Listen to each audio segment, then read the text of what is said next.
మంచిది ప్రియులారా, మరి ఈ సమయంలో దేవుడి యొక్క వాక్యాన్ని మనం ధ్యానం చేసుకుందాం, ప్రార్థన చేసుకుందాం. పరిశుద్ధుడు, మహోన్నతుడు, జీవం కలిగిన తండ్రి, నీకు వందనాలు.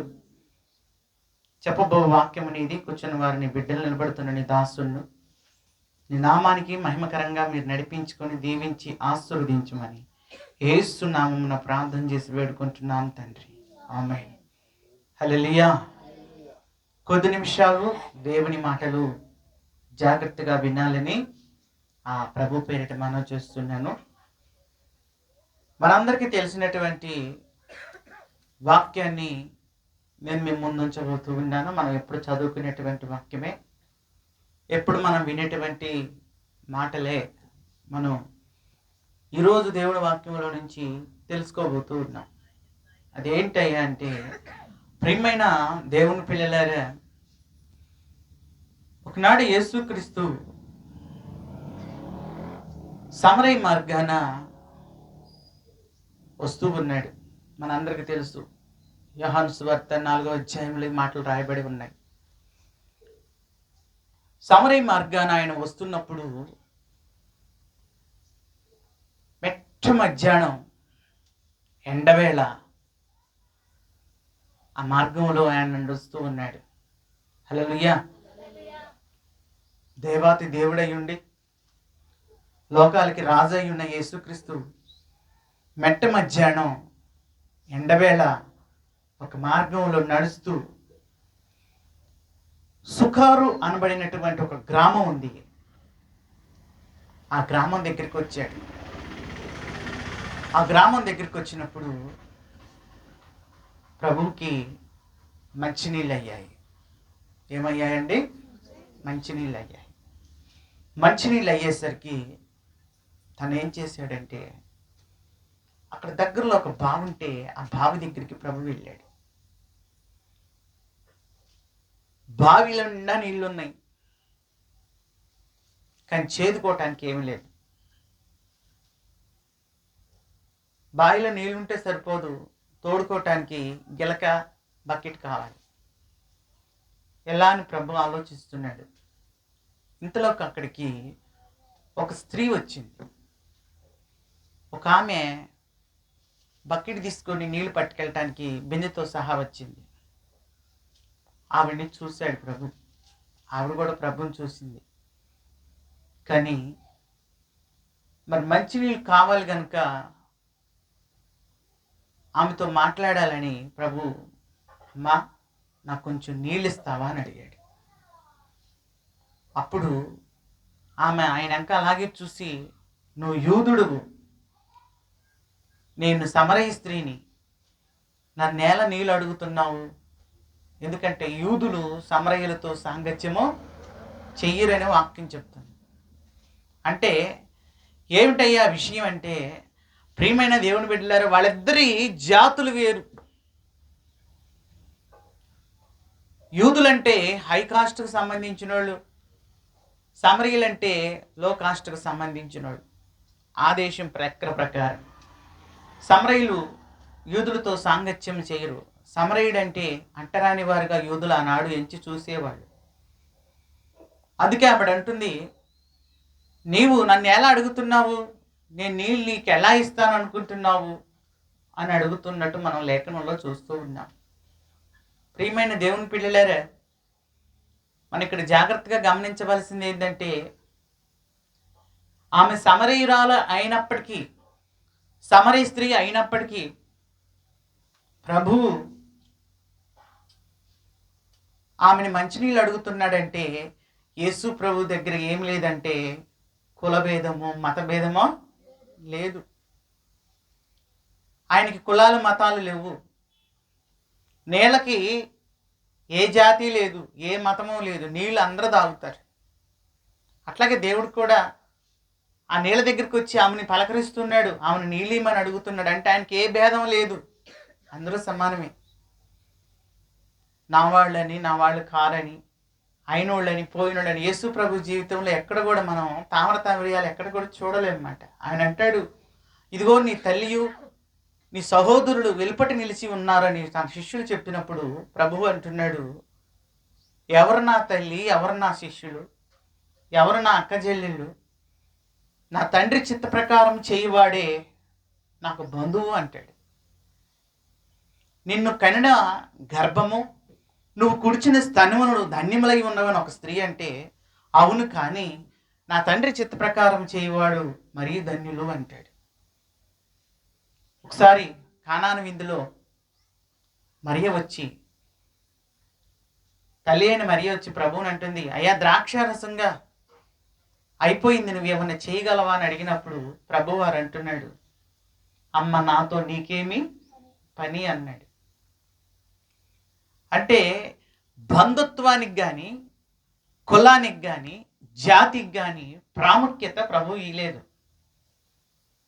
కానీ ఈనాడు సంఘాల్లో, ఈనాడు సమాజంలో వీటికే మనం ప్రాధాన్యత చూస్తూ ఉన్నాం. వీటికే మనం ప్రాధాన్యత ఇచ్చినటువంటి వ్యక్తులను మనం గమనిస్తూ ఉన్నాం. కానీ ప్రభువుకి అలాంటి ఉద్దేశం లేదు. అందుకే ఆయన మంచినీళ్ళు అడిగాడు. అడిగితే అప్పుడు ఆవిడ ఇలా అన్నది, మరి మీరు తాగరు కదా అన్న. ఏం పర్లేదమ్మా, నాకు కొంచెం నిన్ను నీళ్ళు అడుగుతున్నవాడు ఎవడో నీకు తెలిస్తే నువ్వు ఇలాగా మాట్లాడవు అన్నాడు. అంటే ఎందుకను? అవును, నీళ్ళు అడుగుతున్నది ఎవరో తెలుసా? సాక్షాత్ దేవుడు. దేవుడు వచ్చి నీళ్ళు అడిగాడంటే అది ఎంత అదృష్టమై ఉండాలి. ప్రభు ఆమెను నీళ్ళు అడగబట్టి, ఆమె నీళ్ళు ఇవ్వబట్టి చరిత్రలో ఈనాటికి కూడా ఆమె పేరు లిఖించబడింది. ఆమె పేరు స్థిరస్థాయిగా ఈ రోజుకి కూడా మనం కొన్ని వేల సంవత్సరాలు గడిచినప్పటికి కూడా చక్కగా ఆవిడ గురించి మనం మాట్లాడుకుంటూ ఉన్నాం. అందుకే నీ నీళ్ళు అడుగుతున్నవాడు ఎవరో నీకు తెలియదు. అవును ప్రియులరే, దేవుడు ఇచ్చేవాడు, కానీ ఆయన అడిగే పరిస్థితి కూడా ఒకటి ఉంది. ఏంటా పరిస్థితి? నీళ్ళు అడుగుతున్నాడు. జీవజలమును పుట్టించిన దేవుడు, భూమి మీదకి జలాన్ని, సముద్రాలను కలగజేసిన దేవుడే నీళ్ళు అడుగుతున్నాడు. అంటే దేవుడి దగ్గర స్టెప్ బై స్టెప్ 2 స్టెప్పులు ఉంటాయి. ఒకటి ఆయన ఇయ్యగలడు, రెండోది నిన్ను అడగగలడు. అందుకే ఆయన అంటున్నాడు బైబిల్లో, నా మందిరంలోకి నిధులుండినట్టు మీ సంపాదన యావత్తులో 10వ వంతు నా మందిరానికి తీసుకొని రండి అని అడిగాడు. మళ్ళీ ఆయన ఏమంటాడో తెలుసా? ఏమంటాడంటే, దేవుడు తనకు ప్రార్థన చేయువారందరికీ, రోమాపత్రికలు అంటాడు, కృప చూపుటకు ఆయన ఐశ్వర్యవంతుడై ఉన్నాడు. ఎంతమందికైనా ఐశ్వర్యం పంచగలిగిన దేవుడే మళ్ళీ మందిరంలోకి నిధులు తెమ్మని అడుగుతాడు. అట్లాగే నిన్ను నీళ్ళిమ్మని, ఈరోజు నిన్ను కానుకిమ్మని, ఈరోజు నిన్ను దక్షిణభాగం ఇమ్మని, ఈరోజు నిన్ను సమర్పణిమ్మని, ఈరోజు నిన్ను నీ పిల్లలను సేవకీయమని అడుగుతున్నవాడు ఎవడో తెలుసా? అడుక్కు తినేవాడు కాదు, అష్టైశ్వర్యములు కలిగిన వాడు. అందుకే ఆ స్త్రీతో అంటున్నాడు, నిన్ను నీళ్ళు అడుగుతున్నవాడు ఎవడో నీకు తెలిస్తే నువ్వు ఇట్లాగా మాట్లాడావు. అవును, ఇక్కడ దైవజనులు అడుగుతున్నారు, కానీ దైవజనులు కనుక దేవుడు నిన్ను అడుగుతూ ఉన్నాడు. కాబట్టి నిన్ను అడిగేవాడు ఎవరో నువ్వు గుర్తించుకోవాలి. మనుషులు కాదు నిన్ను అడుగుతున్నది, దేవుడు అడుగుతున్నాడు. మనుషులు కాదు నీ దగ్గర నిలబడి మాట్లాడుతున్నది, దేవుడు మాట్లాడుతున్నాడు. ఆయన ఇయ్యగలడు, ఇచ్చిన దాంట్లో అడగగలడు. అందుకే సొలొమోను అంటాడు, మందిరాంతరం కట్టించాక సొలొమోను ఏమంటాడంటే, అయ్యా నువ్విచ్చిన దాంట్లో కొంత మాత్రమే నేను నీకు ఇవ్వగలిగాను అంటాడు మందిర ప్రతిష్ఠ సందర్భంలో. ఎందుకంటే మనకున్నవన్నీ కూడా ఎవరిచ్చినవి? దేవుడిచ్చినవే. హల్లెలూయా.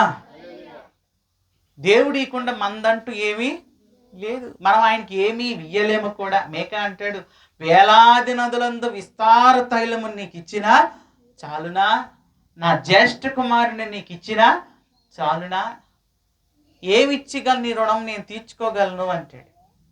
కాబట్టి దేవుడి మనల్ని అడుగుతున్నవాడెవడో మనం పరిశీలన చేసుకోవాలి. మనల్ని అడుగుతున్నవాడెవడో మనం యోచన చేసుకోకుండా మనం మాట్లాడకూడదు.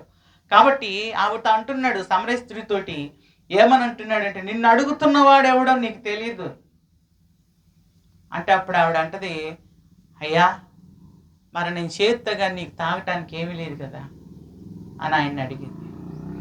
అప్పుడు ఆయన అన్నాడు, అమ్మా నీకు 5 భర్తలు ఉన్నారు, ఇప్పుడు ఉన్నవాడు నీవాడు కాడు. ఆమె పాపాన్ని బయట పెట్టాడు, ఆమెలో ఉన్న లోపాన్ని బయట పెట్టాడు.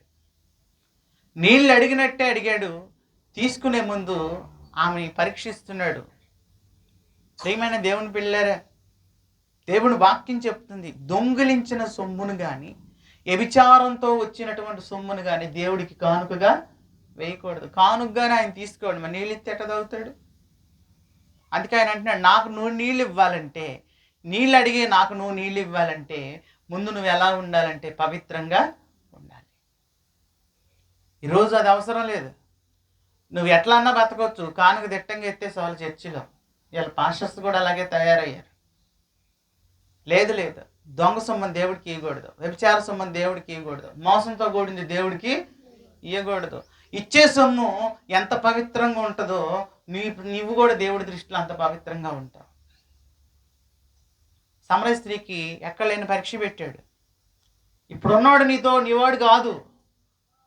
నువ్వు నీళ్ళు ఇవ్వచ్చు, నేను తాగొచ్చు, కానీ నాకు నీళ్ళు ఇచ్చేవాళ్ళు ఎలా ఉండాలంటే పవిత్రంగా ఉండాలి.